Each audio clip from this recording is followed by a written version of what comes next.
Programang ito ay rated SPG. Striktong patnubay at gabay ng magulang ang kailangan. Maaaring may masiselang tema, lengguwahe, karahasan, sexual, horror o droga na hindi angkop sa mga bata.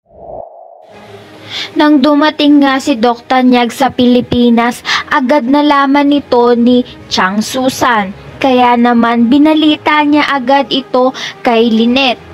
At kung may alam na nga raw ba itong si Giselle, nang malaman nga ni Lynette, agad niyang tinawagan itong si Giselle at pag-usapan nga daw nila kung anong plano ang gagawin para mapalapit muli sa kanila si Doc Tanyag.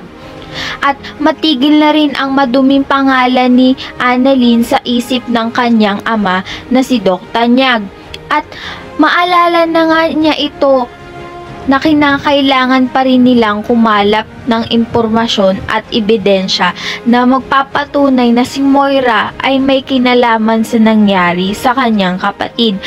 At ang DNA test na patunay na hindi tunay na Tanyag itong si Zoe.